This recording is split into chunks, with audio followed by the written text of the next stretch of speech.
everyone, and welcome once again to Miami Minutes, the podcast you can't turn your back on for 1 second, I'm telling you. You never know what we're up to right behind you.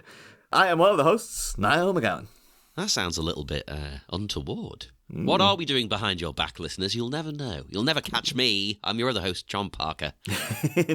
Never catch you and then stab you through the gut with your own weapon. Dear Lord. Stab through the gut, and you're to blame. I'm trying to tie it back into Miami Connection. Like, you give Mark a bad name. I guess now it's just like, oh my God, you've made a murderer out of him. He's killed like 7 people already.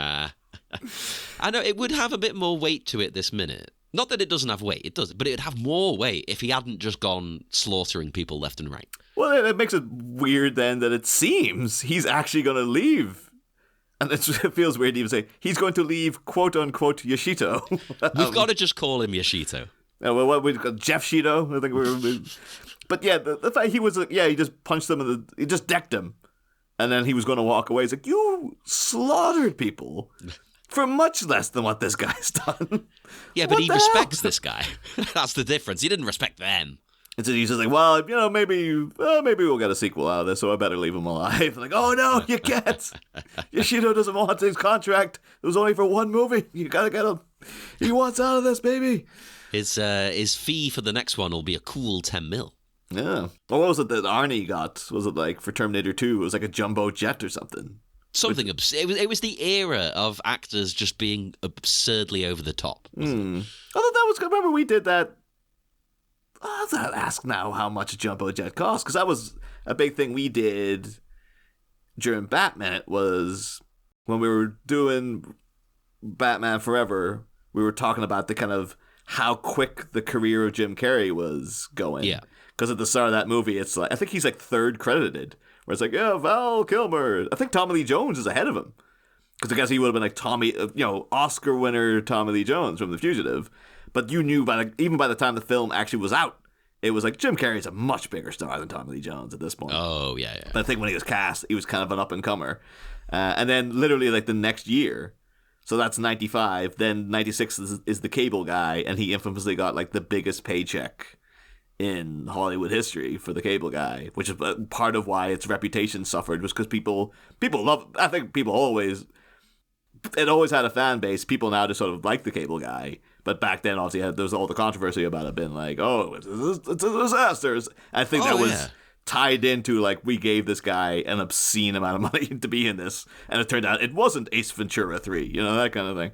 And I think that Arnie might have asked for a bigger paycheck for Batman and Robin, and it just got into like, big dick measuring competition between absolutely. A lot of actors. We all know that's how, as much as I love him, that's how Arnie operates. Yeah. It's like, oh, you got that? Well, I want one better then. I think like Jim Carrey, did he got us in like 10, 20 million? But I was just like, oh, I would have thought a jumbo jet would have cost more than that. But I have no idea what a jumbo jet costs, to be fair. No. But it sounds more impressive when like Jim Carrey's like, oh, I got like this many million for The Cable Guy, and then 6 years beforehand, Arnie got paid a jumbo jet to be in Terminator 2. It's like, that sounds more impressive, But and it doesn't even matter if he gives a bad performance; he's already got the jet. Yeah. Even if I do a poor job, they still gotta give me that jet. I'm glad you picked up on that. But anywho, that's the thing. Like, I picked up on it. Many people in the audience are going to be just like, what are you talking Well, about? Listeners, go and watch I Think You Should Leave. I think you should leave this podcast to go and watch I Think You Should Leave the show. That's the only time I will approve of you turning the podcast off.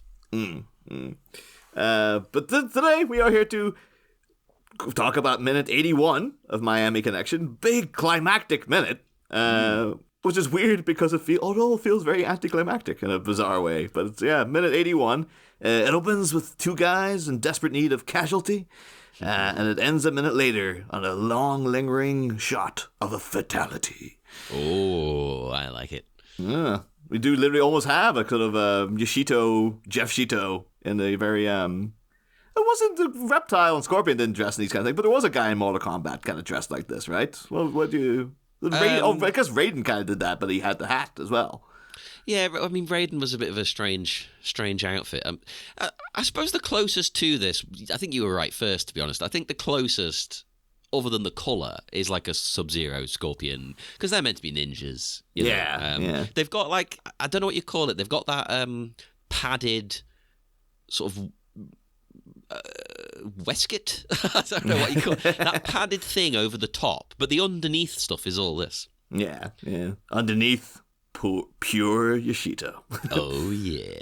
In fact, put Yashito in Mortal Kombat. They put weird characters in all the time now. You can be RoboCop in one of them. Oh yeah, no, I see that's like John Cena's back voicing Peacemaker for like Mortal Kombat. Well, I think previously it was Mortal Kombat 11.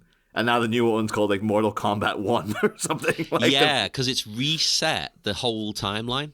Yeah. They've gone through like a dimensional thing that, it's back to being the first Mortal Kombat again, but everything's different. Raiden isn't a god. Liu Kang is a god. Raiden's just a fighter. He's like, oh, you've messed with my mind. And all that talk of Raiden as well. I've been watching, finally, in tying into martial arts stuff, Blue Eye Samurai on Netflix, and it is friggin' fantastic. I've heard it's good, yeah. Yeah, and so I had it on my to watch list for a while, and I was like, well, I'll get there. And it just reminded me because, like, the iconic thing of Raiden being like the, I don't know now if it's the accepted term, but that used to be called like the rice paddy hat. Like that's I've always heard it called. I'm sure there is another name, but that's what. It seems now like I've not heard anyone say that'd be a racist thing, but it feels like maybe that would be a racist thing to call it the rice paddy hat, even though it's just that's what you wore when you were at like picking rice. It's like, well, what's wrong with that, But no, you're right. Because I mean, it's that big. It's not that big for like odd reasons. It's that big because you're out in the sun and it'll cover like all of your body while you're picking rice. Yeah. But it's just like the reason I got in because I like cool iconography. If you can come up with like a literally like a new original, instantly iconic look for a character, I'll be like, fair play to you. And yeah, Blue Eye Samurai instantly does that with like, because the main characters, it's a woman pretending to be a man, grew up basically as a man, so it's kind of like, it's almost like a little bit of a trans thing in there, but everyone thinks and talks about her as if she's a man kind of thing. But their whole thing is that obviously within Japan, the time it's set in, white people were banned, just to close the borders entirely.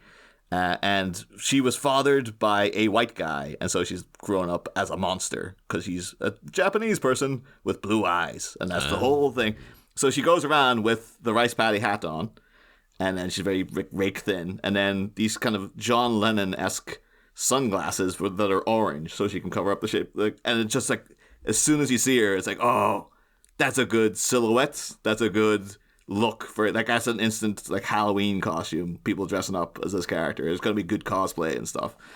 And I just the combination of the John Lennon glasses and the Raiden hat, and then just the big long special sword made out of some weird metal from space and all this kind of crap. Hell yeah. It's it's been, and then her going around and their apprentice is like this big guy who's got no hands. And it's like, oh my god, this is within the first opening scene of the first episode.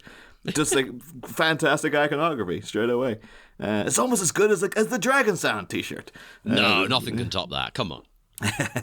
Although Yoshida's gone too far here. He's torn off the Dragon Sound logo from Mark's shirt, leaving it nothing but a bare red T-shirt that he's wearing there. How could he do it?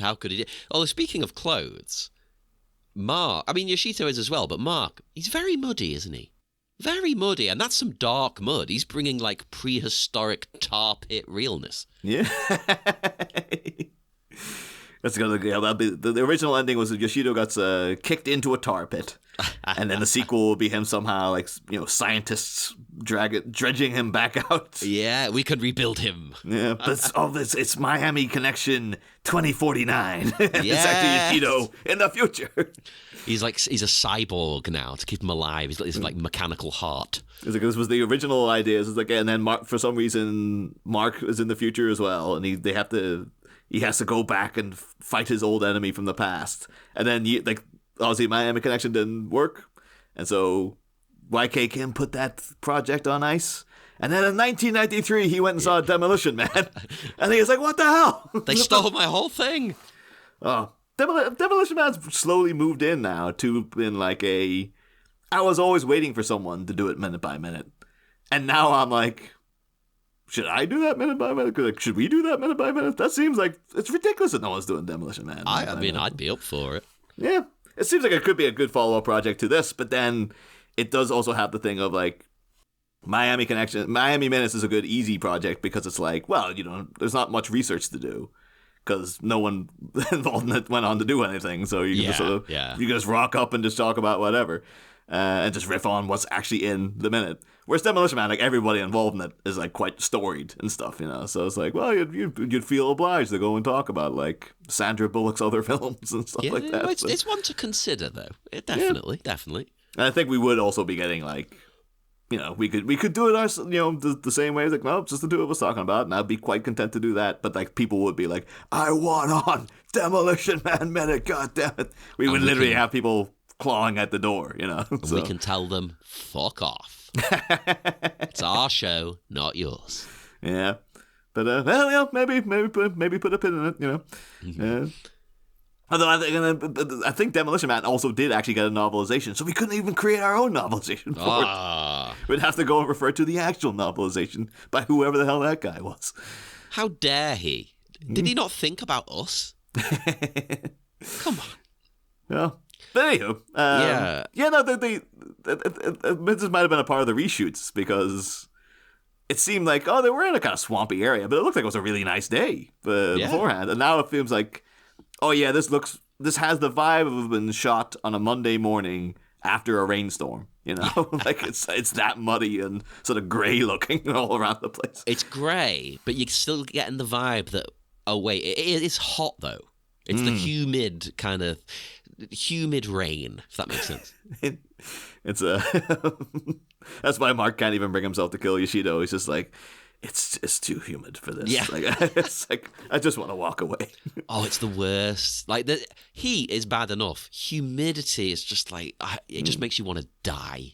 And then also be like, even though he's got no sleeves, still wearing a leather like waistcoat, you'd be dying under that, like in that heat. And then he was like, but I can't take it off. I look cool in it. So you got to suffer for fashion, darling.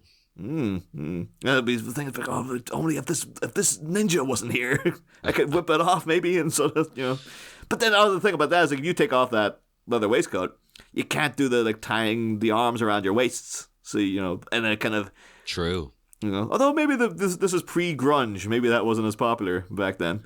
That's a very Seattle 1993 kind of thing to have like old checkered shirts tied around your waist. Yeah, it seemed. Maybe I'm wrong. It seemed to come into fashion in the early 90s, and then I was going to say stick around, but I don't know if people do. I do it now because I did it as a kid. So. Yeah. It's bound to have, but it just feels as if it erupted in the early 90s as like, this is now a thing everybody does, is if you have a checked shirt, you will tie the arms around your waist. And that's what Kurt Cobain did, and that's what we're all doing for the rest of the time. Well, like I was in town the other week, and I had a jumper on, a sweater for you Americans, and it got a bit hot, so I took it off, and I was like, what do? I tie it around my waist. Yeah, and that's maybe that's like the 90s learned from the 80s, because people were trying to do it back then, but everything was sleeveless all the time. They're like, oh, God damn it. Yeah, that's it. That's why they stopped the sleeveless trend. Yeah, they was either sleeveless or they had padded shoulders, and it didn't work. And I'm like, oh, no, because then I got all this big weird padding around my sides now. And I was like, a complete idiot. Sleeveless in Seattle. Oh, that just seems like that's a meme waiting to be made right there. It works perfectly. That's why grunge happened, because they were all sleeveless in Seattle, and they're like, this isn't working for me. Yeah, you gotta go make that. Just go Photoshop and get the poster, Photoshop some bare arms on Meg Ryan and Tom Hanks, sleeveless in Seattle. You're done. Yeah, perfect. That's the type of thing that would end up getting like 5 million likes and stuff. I don't know how they do it, the ones that go viral. I've made memes that I thought like, this should be big. This is a good joke, God damn it. And then gets no traction. But that's the kind of thing, if you made that, I can imagine that spreading around like wildfire. People need to get the joke, though, that it then leads to them gaining sleeves. I think the simplicity of it just being they have no sleeves. And they're in, and it sounds like Sleepless, You can add in the additional layer afterwards, but people will just see the bare arms, sleeveless, and go, oh, that's fun. That's worth a like, you know? So That's how you get the normies on board. maybe I should be taking these things. All these things always come from Reddit first. I'm not big on Reddit. So maybe I should be, in order to make memes get big, I should be trying to infiltrate the Reddit base more. Oh, definitely, yeah. Yeah. Anyhow, you see what I mean about things have been anticlimactic? The final clash of these two titans. And we're already talking about 5 million other things beyond the actual fight that's happening. Well, I mean, I do like the fight. I don't find it anticlimactic. I think it's dare I say, it's realistic. It's how a one-on-one confrontation might be in reality. Yeah. It doesn't go over the top, which is insane. You think this movie would go nuts. No, it actually brings it really down to earth and makes it quite personal. And I like the fighting. Like, Yashito lands some really strong blows at the start here, but Mark just, like, sucks it up and takes it. Because he's sort of like, he's like biding his time, isn't he? Waiting for the perfect moment to counterattack. I think it's almost like the perfect combination of both Jeff and Yashito in this. I still want to make that a thing. It's like, yeah, it's literally the two men have fused together somehow. Yeah. Because he's doing all proper snazzy, roundhouse kicks and stuff. But then say, like, second 5, he does a roundhouse kick that doesn't connect. And then he goes in to do, like, a friggin', like, a punch into Mark's side. That's a proper barroom brawl. Yeah. Kind of. It doesn't look like, it doesn't have the finesse of martial arts. So if they had just done a plotline where about it been like, yes, Yashito has now absorbed Jeff's energy and they have become one, it would make sense of like, oh yeah, he has all his, kung fu acumen. But then also like he might also break a beer bottle and shove it in Mark's face kind of thing, like Jeff might have done. The deadliest combination. That could be the name. Miami Connection 2. Deadly combination. The Miami connection could have turned out to be the connection between Yashito and Jeff. The spiritual link. Yeah. Now they are truly connected because you struck down Jeff, but he's come back now more powerful than you could possibly imagine. Perfect. That'd be something if he actually said that on the way down when he was falling. It was like, if you strike me down, I'm coming back. And then what did he say? Oh, he's dead. Oh, too bad. That's the last we'll be seeing of him. No. And then Mark getting Jeff Shito now. He's like, you can strike me down, but I'll come back more. Hurry it up, man. Well, after ducking a spinning back fist, which is the wrestler Eddie Kingston's finishing move, Mark has his opening. Uh-huh. Kick to the chest, kick to the face. So that's going to be a drink. Hang on. Drink up, people. Also, let me just say before we advance, I went frame by frame, and this kick comes nowhere near Yashito's head. Not even close. And I'm not faulting them. They're great at what they do, but they're not great at framing shots. Because I'm sure all the other kicks in the movie were this same thing, but they framed it differently, so you couldn't tell.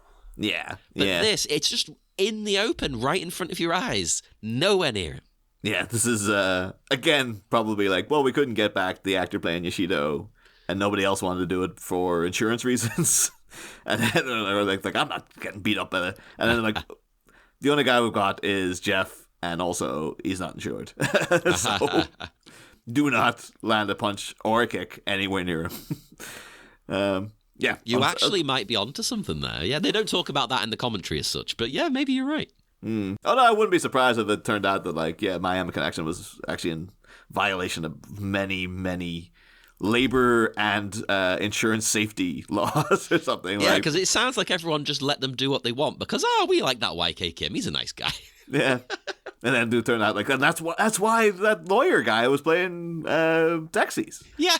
Because he wasn't the DA, but he was some sort of, maybe he was a DA. I know he got done for like, like all politicians. yeah. And but I would be surprised if like, oh no, give him a part because he might have been like the local big shot lawyer. It was like, give him something to do, and then he'll defend us when inevitably the police come in going like, you guys have any permits for this or like permits, eh? So you got a guy tied up to a thing over there, and then someone has to fall off that. Do you have any safety regulations put in? talk to our attorney here. Like, listen here, you son of a bitch. This is under Regulation 355, which is shut up, your goddamn face. I just love the thought of him calling people sons of bitches just in his day-to-day business. That's just how he got through it. It's like he won every case because he just exhausted people by shouting at them. Just calling them, you son of a bitch. Oh, God, you've said this 20 times. You wanner of a bitch. I move this motion forward. You couldn't beat him, baby. Oh, the right honorable bitch over here. But after that near kick, which we're counting as a kick because the movie does, then there's another spinning kick to the face, so that's a drink. And we've got Yashito. He's now finally on the back foot again. Yeah. It's all Mark now, isn't it? The offence. Punch after punch after punch, and then one more to the face. Bam! Yashito's down. Yeah. Again, I don't think anyone at any point ever watching this footage ever thought that was actually the end of Yashito.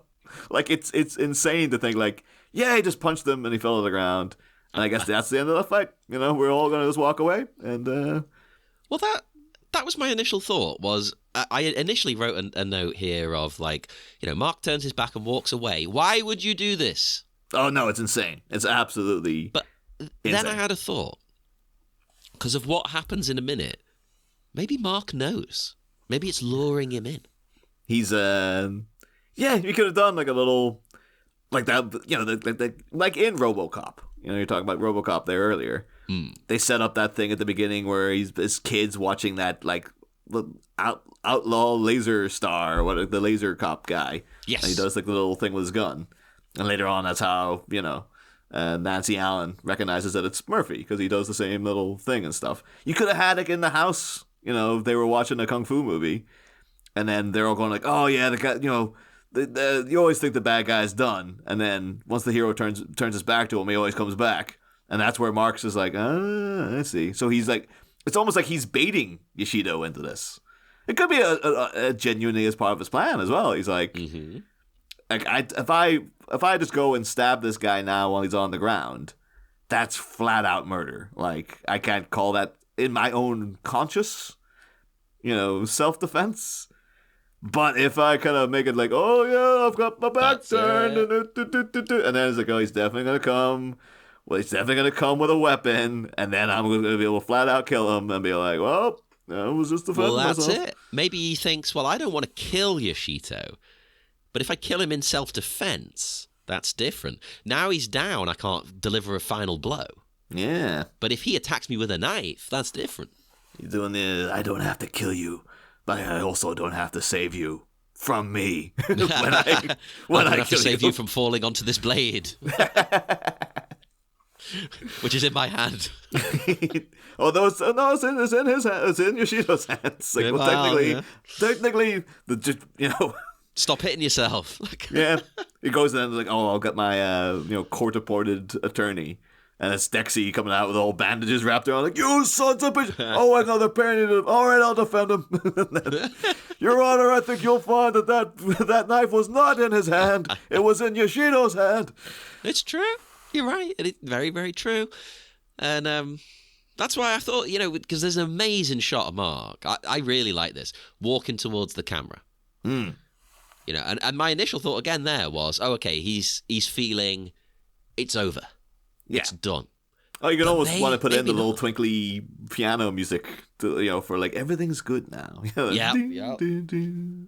But maybe we are wrong. Maybe it's him walking towards, you know, and like using his sort of senses to wait for the moment of Yashito's attack. He's like, he's going to jump. He's going to get me. He's going to get me. And I'm ready. I think that's genuine. What it might be is like there's no honor in, like, although that you want that to be a bit more drama though. That Mark's so full of rage, he does want to just kill Yashito, but then to have a moment of being like, no, I'm holding back. I'm a Jedi, like my father before me. Yeah, exactly. He's just like, yeah, no, it wouldn't be honorable to just murder him while he's on the ground, but. You know, if he should so happen to try to stab me again, you know? It's actually got a good, fair point to it as well. Like, he's choosing to walk away. If Yashito then chooses to attack, well, that's on him. He's given him an out. But then he's spared him, essentially. In this moment, Yashito could crawl off. Yeah. Although then we had like a guy who crawled off before. It didn't work out too well. Although I guess that guy did get away. Well, the guy who got stabbed in the shoulder. Mark just didn't notice him crawling off. Right? I think he probably would have heard him. Seen the guy from a distance later. Oh, there's that guy. He's going to go all over the park. He's going to go warn Yashito, who's apparently like 5 feet around the corner from here at his house. I love it. I would love it if Mark walks away here and just accidentally walks into Yashito's house. Like, oh God, he was here all along. We could have ended this ages ago. Yeah, we could have sat down over a cup of tea. We could have talked this out like That's men. The tragedy. That's the tragedy of all of this. They could have just hashed it out over some tea. I do wonder, like, if Mark was just walking away, where is he going? Is he like gonna go try to find John? Is he gonna go like, I best better go get Jim's body? Is he gonna walk to the airport to be like, Jim's dad, Mr. I don't even know Jim's last name. Dragon. They're all called Dragon. Jim Dragon. But then he might be like, that's the name you gave yourselves as Orpans. But like, my name's, Willis or something. Like, Jim's dad, Jackson or something like that. Jackson Willis. But even what his dad's name is, it turns out he's like, no, I'm James. It's like, oh, God damn. So James and Jim? Oh, okay. That would be amazing. You know what? We're going to call him Jimmy Senior or something. I don't know. Or that'd be the thing. It'll be like, oh, he's also called Jim, so we have to call his son Jim too. But then he'd be like, but I was here first. Like, I'm the original Jim. Like, but he sired you, though, so he's technically Jim 1. He was on the planet first, not Miami. Yeah, so you are by default Jim 2. Like, but I've known you guys for years. Doesn't matter. Demoted. Yeah, you were now player 2, kid. And everyone knew. Even though when I grew up, I was always perpetual player 2. I was always given the second controller. Oh, you had to be the crap colours of characters as well. Yeah, you always knew. You're like, well, okay, I guess I'm not senior rank. I can't pull senior rank on this. Oh, devastated. Luckily, I owned the console, so I was player 1. I got to choose the colours I was going to be. I got the first controller. I gave the other player the shitty Mad Catz controller. That still even happens in the day now, like with playing with Killian. I concurred to him being player 1 to make him feel he's 6. So you want to make him feel like a big shot. And then I was like, yeah, I'm still in player 2 mode over here. Oh, one day you'll get to be player 1 now. One day. Yeah, well, I mean, I was player 1 many times and on my own consoles, in the house by myself. But my mom thinks I'm cool. Mark thinks you're cool. That's what matters most. I did want to ask you before we get to the the final moments of Yashito. Spoiler, because I still think this is a bit like it is a bit. I think we might have brought it up last week, but it reminded me. It's better than that, but it reminded me a little bit of the ending of Battle for the Planet of the Apes, where the big final fight was like the bad ape climbing up a tree and Caesar going after him, and then the guy just like falls off the tree. Like, it was just nothing wrong with that. I mean, it was just very like, well, for your big like, this is the last movie of the because we all know that they stopped making Planet of the Apes movies after that, and they were like, no one's ever revisited the property since. No, they haven't made 5 more. But the thing is, I think, and then it was the Batman director, Matt Reeves, who the guy was like, well, I'm going to try to fix this a little bit. Because essentially that same fight happens in Dawn of the Planet of the Apes, the second one that he did. And I don't know if it's even the same character names. It's definitely Caesar, and it's the same essential plot line. Yeah, Caesar's in, yeah. Yeah, but then I think it was Koba, you call the other ape? It's definitely, yes. Yeah. And then, but like the finale of that is incredible because it's like it's Caesar and him fighting, but they're like swinging around through like a construction site, and it's the most tense fight you've ever seen. And they're clattering into each other and flying through walls and stuff. And then you're like, yeah, this is essentially Matt Reeves going like, I just took that fight from the end of Battle for the Planet of the Apes and then just did that again, but like more climactic, Yeah. And this. So in many ways, this does feel to me like this should be a much bigger deal. It should have better lighting and should be they should the final fight should have been on the construction site because that's a more exciting place to shoot a final scenario. But sometimes life isn't exciting, man. Sometimes it's this. Sometimes it's mano a mano in a field. Yeah. But I was going to put to you, John, what is your favorite, final villain death? Because the thing I think it's suffered in Hollywood of recent years. It's been a while since I've seen, a satisfying villain death. Yeah, it's always a bit disappointing, isn't it? I'll never get over this. It's been years now, but I'll just never get over it in Jurassic World with Vincent D'Onofrio, where it's just you don't even see it.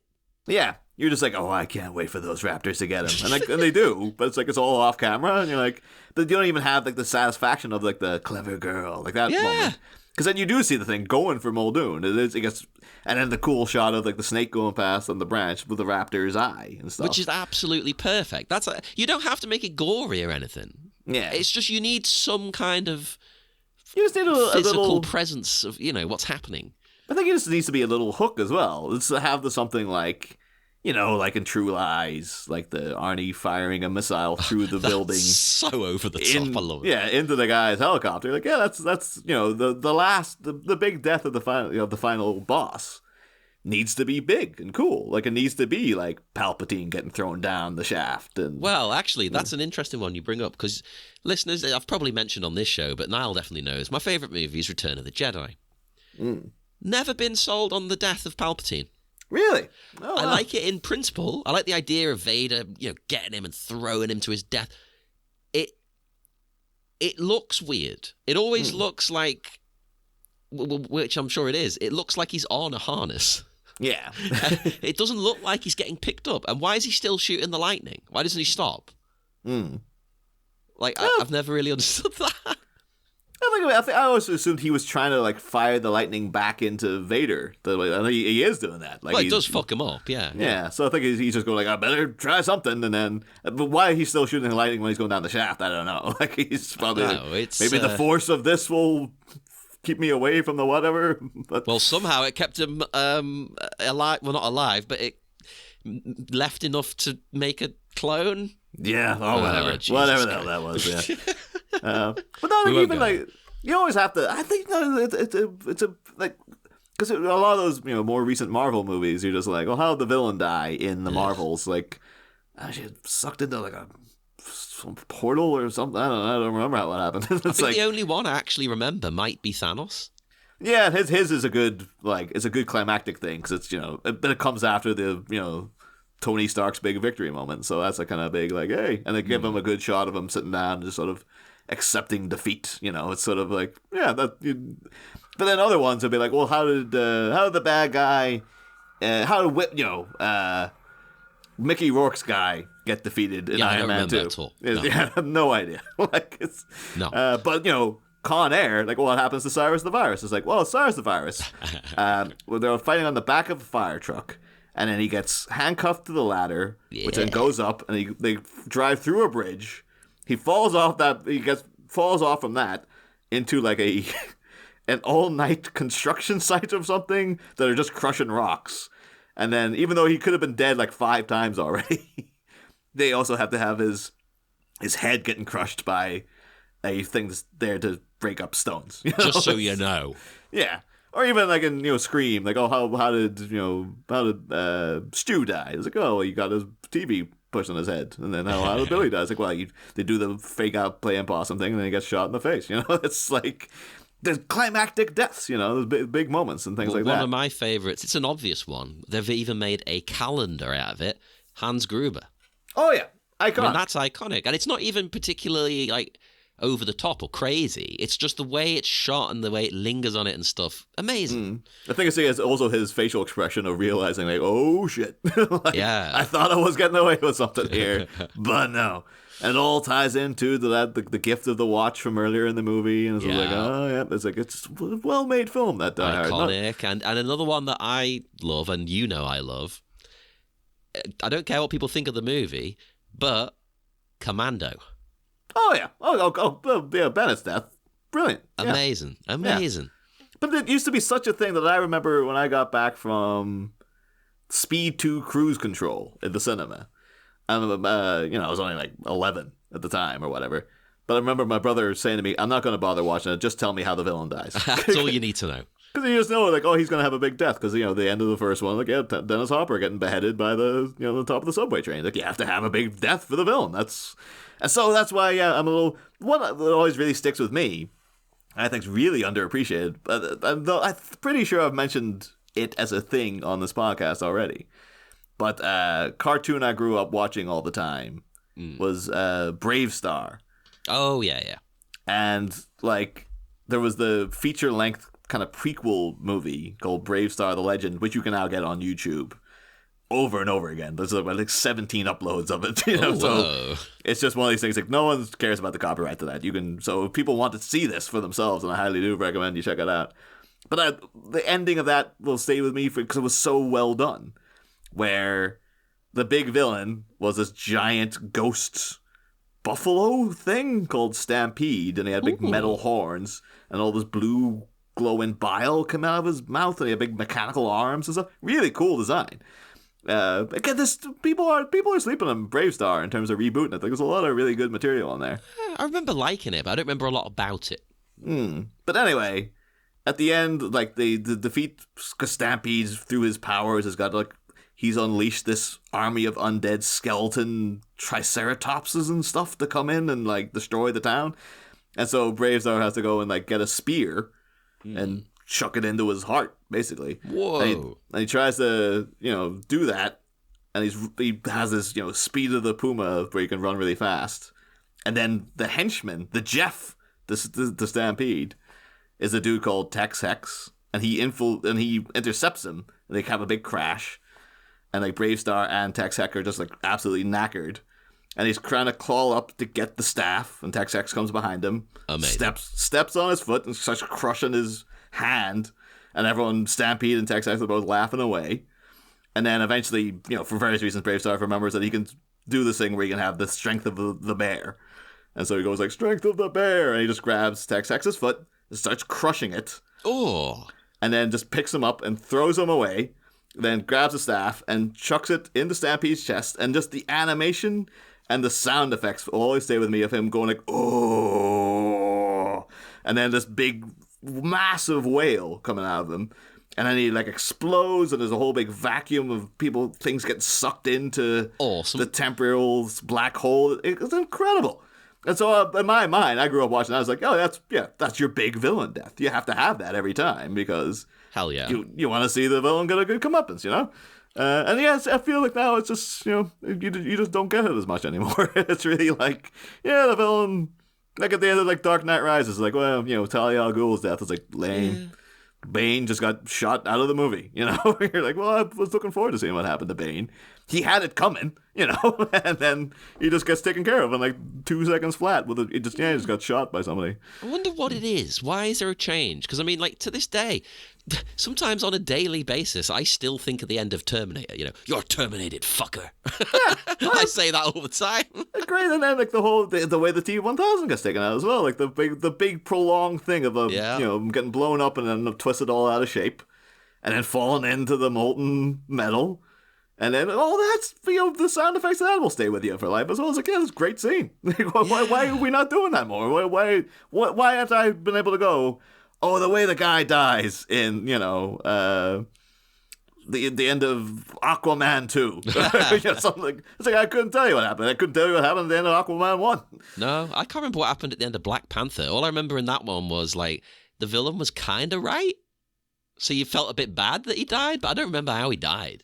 I don't remember, but I think he just gets like slashed or something. Does he not even die? See, I don't remember. Oh no, he does die. Because I remember he has a good ending line where, like, he kind of chooses death. I think like Black Panther kind of offers, like, our people can fix you. We can still save you. And he's like, no thanks. And live here in bondage. They're like, no, my people have lived in bondage long enough. And he just lets himself die. And he's like, oh, it's tied into his political. Well, at least he's got a line as well. Yeah. Yeah. So that one, it wasn't a good, climactic death, but it was like there was a thing after that kind of made it have a bit of an impact. But then Black Panther 2, what happened to that? It's like, oh no. Like, I saw it.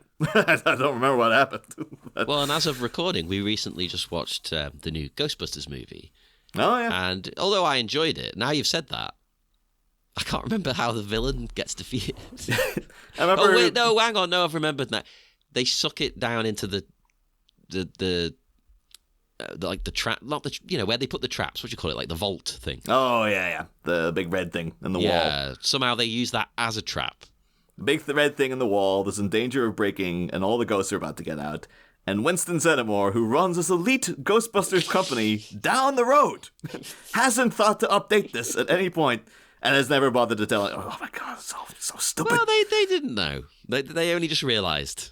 After he would have been in there going, oh, better check out that thing, make sure. His scientists would have been like, oh, we need to. What the whole thing's like, we're studying ghost artifacts. It's like, you got like 1 million ghosts trapped in the thing right there. Go get them. But anywho, all I'm saying is that I just kind of wanted more from the death of the death of our arch nemesis here. I'm into it. I always like a final fight that's low key. I mean, one of my favorite Japanese movies, Zatoichi by Takeshi Kitano. I've probably mentioned it before because there's a lot of sword fighting, obviously, in that film. And spoiler alert, people, but the final fight, it's one-on-one. It's very quiet. And it's very fast. Yeah. There's only like a single blow. And that's it. It's over. You can do that, but like, if you've got the Atmos going. That's true. But this is also bereft of Atmos. Like the end of The Dark Knight is just like, the 3-way conversation between these guys. Like the Joker's not even involved in it. Like he's out of the picture at that point. Yeah. But yet that's the most gripping thing ever because it's Gary Oldman like selling it like hell. And there's just, Chris Nolan knows how to get the vibes going. And so you're like, oh my God, it's the most tense thing I've ever seen. Whereas this is just kind of like, I think it's also because you don't see Yashito's face. They have no history, really. And it's the ridiculousness of knowing that it's Jeff in the outfit. And you can properly tell. Like when that shot of him lying in the mud, is just like, who did you think you were fooling? Like, that's ridiculous that you thought you'd get away with that. Because I think other than one shot in the last minute, they could have maybe gotten away with it, right? Where you just suspend disbelief. But there was one shot in the last minute, and then this shot where he's laying down, and you're like, there's no way that's the same man. I'm sorry, you're not even hiding it. And just like the thing I said last week, put like a ceremonial mask over him or something. Or this is my battle mask or whatever. Easy solution. And if you can't get the guy playing him to come back, get him to do some ADR. Get him to just dub in a few lines or something. But so as much fun as the kind of the ridiculousness of some of the other points of the movie have been on our journey. I can get 100% behind them. This is one I'm like, this is a bit of a damp squib for me. This is a squib that's down in the mud with Yashito there, lying in. I like it. It's so muddy as well. Like, it looks like it'll be such a pain in the ass to fight in that. Oh yeah, absolutely. It looks awful. That's the original plan for the reshot ending was going to be like, mud wrestling. Yeah, this was.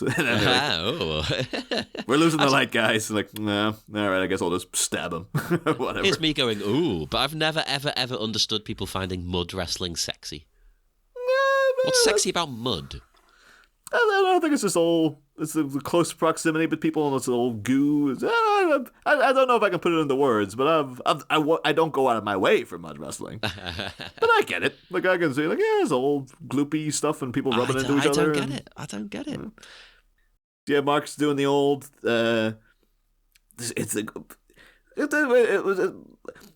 actually kind of wondering at one point, like, because this is obviously a trope in martial arts movies.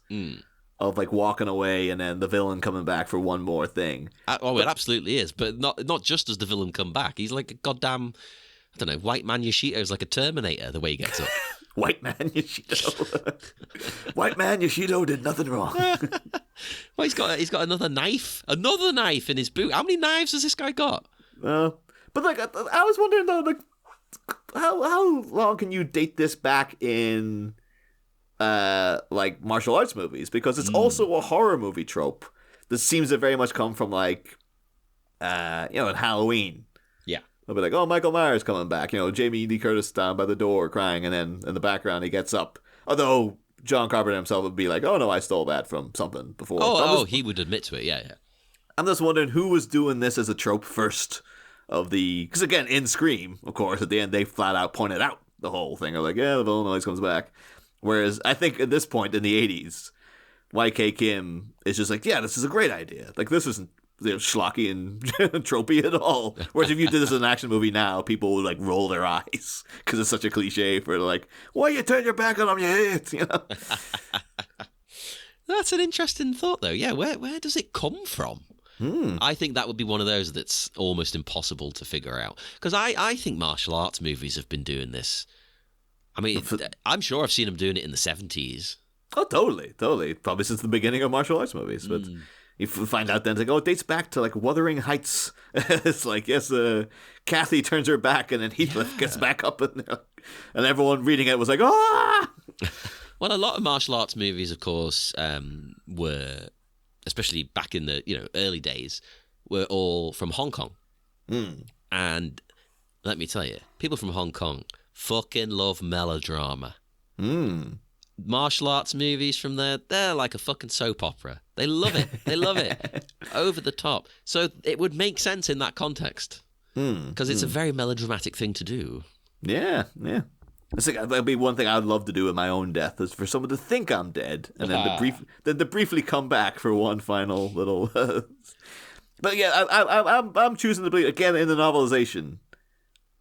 We would have to put in text, like in inner monologue in Mark, to make it clear that like he is, like he wants to kill Yashito so badly, but then he realizes like Jim wouldn't approve, or like I've lost my way if I'm essentially giving into the dark side by killing him. But That's he it. is then like it is a little edge to him where he's like, but if he were to come at me again, and I could just kill him in the self-defense, Well, then it's his fault. yeah, I'd feel all right with that. I actually do, because he's given, as I said earlier, he's given him an out. It's like it's almost like saying, Yashito, this is your chance for you to walk away. Like I am. Although it also seems again that you could get into proper Batman territory. Like, well, if Yashito runs off, because Mark has given him this out, and then tomorrow, Tom shows up dead because he's been killed by him. It's like, it's kind of your fault there, Mark, for not finishing the job. Like, unless he's walking off to get a local police constable to come and arrest him. That's it. He's doing the honourable thing.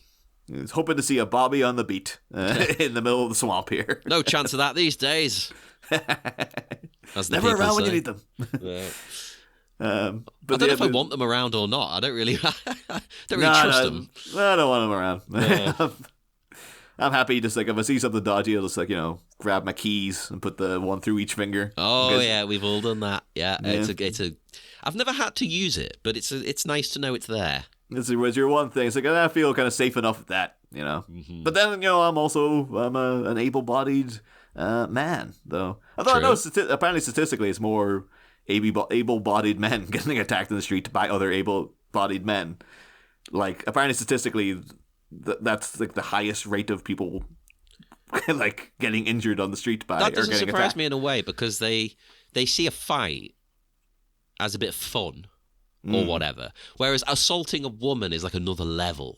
Yeah. That takes another step on the ladder of depravity. But I'd much rather, because then also if you cops coming in the scenario, you just don't feel safe, really. Like even I'm saying that even as like a white guy, like I'm like, I wouldn't trust them. And even in a country where they don't have guns. Yeah, you still don't really want to get them involved. You just think like, I'm going to end up having a night in the cell somehow for something that I didn't even do. It's going to become a whole thing. Yeah. So no, I'm happy not having them around. Quite frankly. Now, as we've talked about, Yashito sneaks up on Mark, or so he thinks he's sneaking anyway, because his stabbing attempt doesn't work, and Mark uses his Jedi powers to sense the approach, and does that exact move. As I mentioned, from the practice session earlier in the film. That's right. Blocks the blow, turns the blade around on its wielder. Bam! Yashito stabbed in the gut. We could have had a bit like earlier where John was like, Mark, we're never going to need to use this in real life. And then John coming around the corner now, Mark been like, I told you! Didn't I tell you? I did it. Did you see? I did the exact thing I told you. If I hadn't practiced that with you earlier, I could have been rusty, you know? Like, and I could have been me getting killed. That's it. He wasn't actually teaching them anything. It was all for his own benefit. And Yashito, that's, blow to the gut. And he's down. He's been kind of disemboweled. Like, not really. Because it's one clean blow in. Then within like 5 seconds, there's a lot of blood. Oh, yeah, he bleeds out fast. I don't know if that's accurate or not. Listeners, do you know? Do you bleed out this quickly from that? My understanding is it's slow. Well, but it depends where you hit, I suppose. I think that was always I don't know that's true in Reservoir Dogs, isn't it? When Harvey Keitel's telling Tim Roth, like, oh, it's like the best place to get shot is in the gut because it's going to hurt like hell, but like it'll take a long time for you to bleed out. I've heard it in other things as well, but that could be because of that. Yeah, I always took that in that he was just saying that. To be like, oh no, he could be like, oh no, you're going to die instantly. You know, like it's. And then I it's don't know, also because you can live without a lot of. This is going to sound disgusting. You can live without a lot of your gut. Oh yeah. Whereas if you get hit in the liver or something, you're fucked. It was my my friend from university, Claire, and she had Crohn's disease. Oh, not nice. And she had to get a lot of her intestines and stuff removed. And she, has a bag and stuff now. But like to commemorate the surgery, she got a tattoo saying, "No guts, only glory." Oh, that's amazing. And I was like, oh, that's nice. It's a nice little maneuver there you did. So genius. But yeah, it feels like I'd be happier if this turned out to be like it's like a ceremonial dagger of some sort, or there's some sort of when Yashito goes down, like a big surge of energy bursts out from him. Or it's like I want something a bit more like we saw this guy, freaking chopping things in two with a big flame coming out of it at the start of the movie. I thought we were going to get like a big flame fight at some point. But I was expecting flames, I'll be honest, the first time we watched it. But, at the end of the day, Yashito is but a man. And this is a man against another man. Yeah. There's no tricks. And the better man won. There's no show. Yeah, the better man won. There's no fakery. Yeah. No ceremony. Like I say, because that could also work too. If it's just like, yep, now your army's gone. It's just me and you. Like I think it needed the guy playing Yashito to be there at least. I think that would have helped a lot. You could have got just some reaction shots or just something. It does definitely hurt it that it's not him, and that's no shade on Jeff's work because he's doing great. Yeah. But I wonder, if the guy, like, because we never got to see him go against Mark, and then we only really got to see a little bit of his skills at the start of the movie. But yeah, the guy they had playing Yashito, maybe he was like literally like the greatest martial artist, only second only to YK Kim. He had a move where he could like grab your toe with his finger, or grab your ear with his tongue, or some kind of weird thing. It's a Taekwondo thing. You've got to have a gimmick. Yeah. So his is like he can grab your teeth with his ear. Oh. So it's like, this guy's got great things you can't even imagine what he's doing. He makes Taekwondo look like a haymaker. Well, weirdly, like you mentioned that the one thing from the commentary that I'll bring up now. Yes, they reveal that the white ninja is Jeff.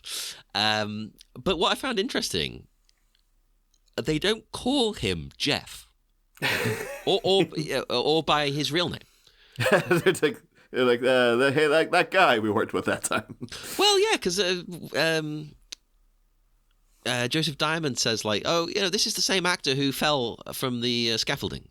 And YK Kim says, yes, Grandmaster Joe. Oh. And it's like, his name isn't Joe though.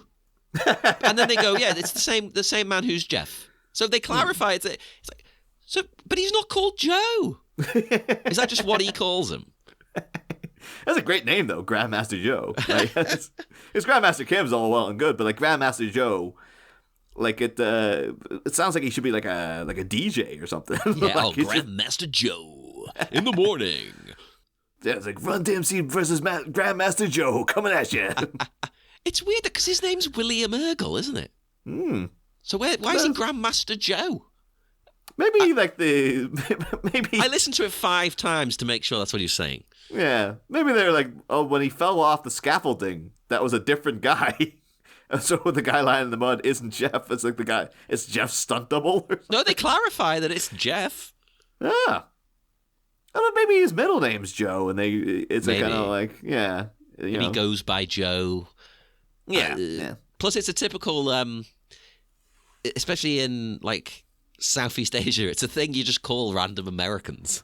Isn't it Joe? That's the name you give for generic American guys. It could be, yeah. It could be like, Grandmaster Honky, Yeah. Well, he is the white ninja. Yeah, well, there you go. In many ways, it should have always been Jeff as the white ninja. Yeah. And then maybe the guy playing Yashito could have played like the Jeff part. That kind of thing. Yeah, flip it. That would have been great. And that's why he's called that's why he's white, because they used to get made fun of at the dojo. Yeah. And then he embraced it. It's a Blue-Eye Samurai scenario. It's like, the impure, the whiteies over here. And he's like, that explains why he's so angry all the time as well. Yeah. He's been through it himself. But yeah, tragically, we have to pour one out there for Yashito lying in the dirt. Actually, and did we have a drink from the blow? I don't think we did we? So have another drink. No. Have one and then pour one out, as Niall said. There you go. You do get a quick close-up of the knife as the minute ends, just to really hammer it home for us, the viewer, the minute-by-minute viewer. It's like, yeah, that is in there. I give them too. Like it's a quick minute. Like when I got to that shot and then it stopped, I was like, I thought that was like 15 seconds. I didn't realize that was a whole minute. Like, I guess it did suck me in that way, where I was like, oh well, but I guess It feels short when you're watching it, but then maybe that's also a problem in that, like, yeah, it feels short. Like, you don't feel... It's no, like, Frank Langella falling down that big pit in Castle Grayskull, Well, listeners, you might not understand this unless you're watching along minute by minute, but not all minutes are equal. Yeah, no. As in, sometimes they feel like an hour. No, that's totally... That happens many times in that minute, where you're just like, yeah, it'll be... it feels like 10 seconds and Nicole Kidman sitting, like, leafing through something in her apartment. And it's like, no, that was a minute. And then the next minute it'll be like, yeah, like 15 billion things happen. Yeah. And somehow the minute's still going. And you're like, what kind of temporal chicanery is this? Like, it's nuts. I can't wrap my head around it. And sometimes you're just like, yeah, it's like one big revelation after another. And then sometimes, like, someone in this minute walks from one side of the room to the other. Yeah. Guy gets up. Mark just grabs a knife and throws it into his chest. You know what it reminds me of? What kind of does this in a better, more satisfying, climactic way. Similar kind of concept is Big Trouble in Little China. Yes. Like what do you call the guy at the end, the James Hong's character, the big villain in that? Oh, which is basically what they based Raiden on. Yeah. What's his name again? Oh, no, wait, Raiden's the other guy. It's not James Hong. Ignore me on that one. What is his fucking name? Oh, no, they got him down as David... Oh, Lopan. Lopan! Yeah, they're calling him David Lopan. It's like, I thought it was just Lopan. You called him the whole time. So it's David? Okay. Yeah, I guess I thought the Lopan was like... because he's like an ancient wizard. It's like a ceremonial name. So then it's like, no, it's just his last name. It's David Lopan. I guess David might be his name to fit in the modern times. Oh, that would have been another movie to do minute by minute, but it's been done. Damn it. Oh. But they did 5 minutes at a time, though. Like they 5 minutes of trouble. That was but it was so good. I don't think we can. Yeah, no, that's the problem. It was done well. But no, people don't remember. But the end of that is Kurt Russell's character, Jack Burton, has a little trick where people throw a knife at him. It's established early on that he can sort of grab it midair and fling it back at them. Yes. And so Lopez, the whole thing is like Jack goes in, Kurt Russell comes to throw this, I think it is like a ceremonial dagger, right? If I remember correctly. At Lopan. Yeah. It doesn't hit him. It hits the gong instead. And then everyone's like, oh, God damn it, you screwed it up. It feels as if everyone's defeated. And then Lopan picks it up and he's like, nice knife. Goodbye, Mr. Burton. And flings it to Kurt Russell to kill him. Kurt Russell catches the knife midair and just flings it back instantly into Lopan's head. Yeah, and that's it's the same principle of this, like, someone getting killed by the blow that was designed to kill their enemy ends up killing them.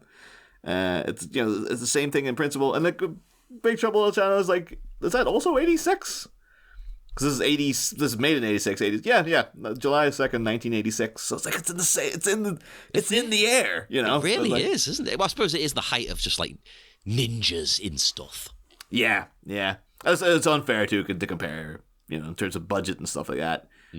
Big Trouble in Little China with Miami Connection, but like Big Trouble in Little China, such a great film. Like it's just so. Yeah. I remember I went to see John Carpenter play his scores live, because that's a lot of what he does now. And like some of them, I wouldn't say the soundtrack to Big Trouble in Little China itself is iconic.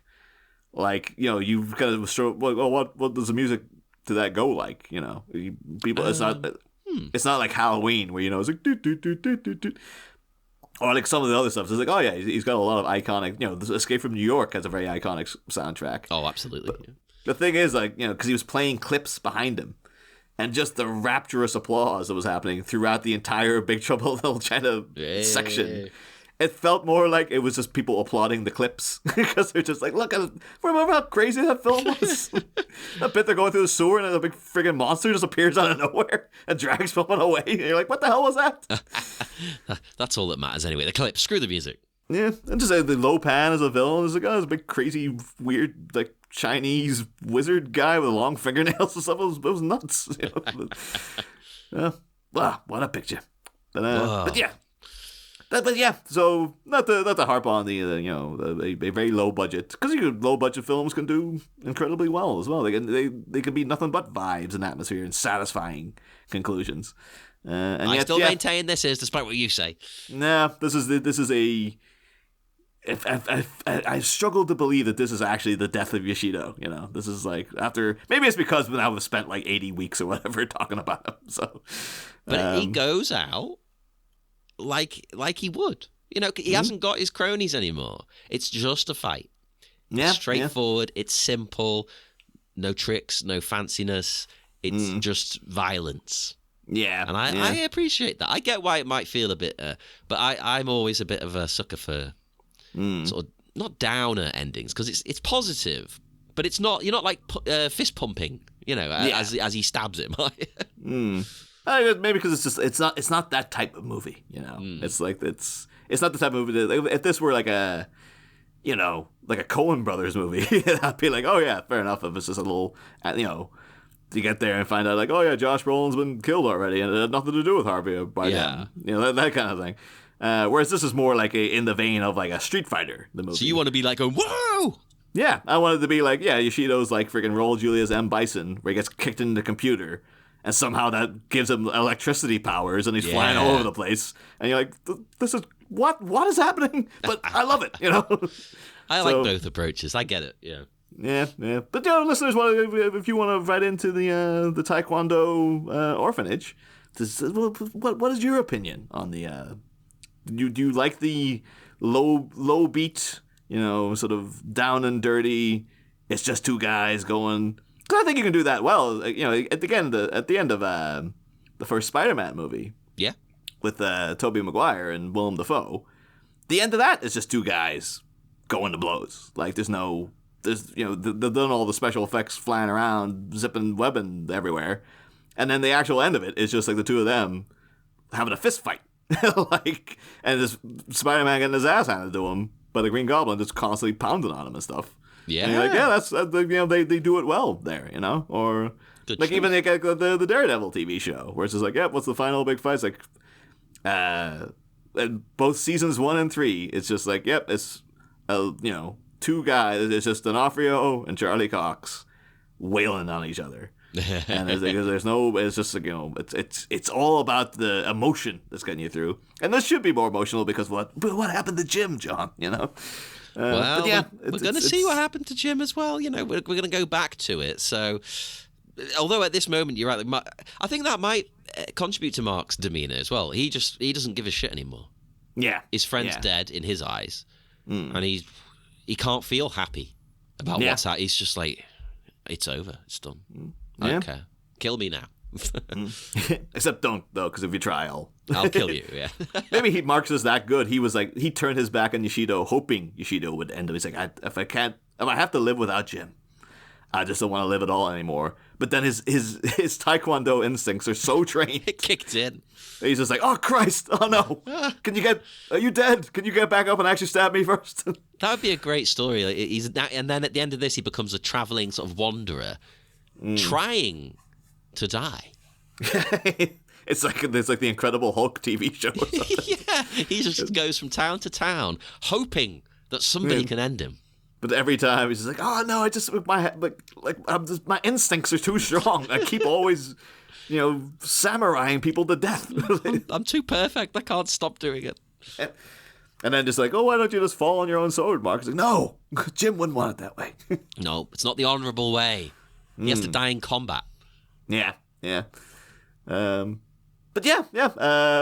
There's Yashito might be gone, but there is still a doozy of some stuff coming up in the upcoming minutes when we get to Jim's dad and whatnot. So fuck yeah, I'm excited for it.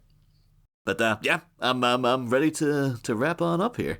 Yeah, I mean the only other thing in the commentary, I think we may have talked about this way back at the beginning, but they do bring it up, so I'll highlight it. Kim discusses how hard it was to change the movie and the ending and whatnot, because no experience at all. He just went off what he'd seen Richard Park do. Yeah. Like, okay, I think I get it. And of course, he went out and bought a book from the shop about how to direct a movie. And he's just let's just follow the book and follow what Richard did, and we'll figure it out. And I think they figured it out. I don't think there's a noticeable difference in the composition of shots or anything. No. It feels like the same movie. I'll give him that as well. I've been harsh on this minute, but also reminding me of something like that, where it's like, first-time director, literally, left in the lurch, had to cobble this together himself. It's like, okay, all right. Well, maybe even YK Kim looks at this ending and he's just like, nah, I mean, I wish if I had the money to hire someone else to direct this sequence, but I had to do it myself because we had tapped the well dry, I think he pulls it off. I think he does very, very well. Like, if I made a movie, it wouldn't look this good. And again, it feels continuity. Like it doesn't, because I know we had to go back and change quite a lot of the film, but none of it feels disjointed. In like look and feel and presence. So no, I think okay, I'll give him that at least, but. Overall, I just wish we had more of a, I just wish we had more of a thing with Yashito, just because, he was built up for so long. You want Mark to, summon a dragon spirit that bites Yashito's head off. Or just, some dialogue between them, just something to be like. I think in an ideal world, I think that would have been in there. Yeah. But anywho. We can only go onwards and upwards Absolutely. with the upcoming minutes. And that's what's going to happen, in a way, because, you know what? This is a bit of a down. Even though he's won, it's a downer, right? You're going to get some positivity coming up soon. Yeah. Believe it or not, the changes to come, they're all like, that'll make you pump your fist in the air a little bit. The time has come to laugh again. It has indeed, after seconds.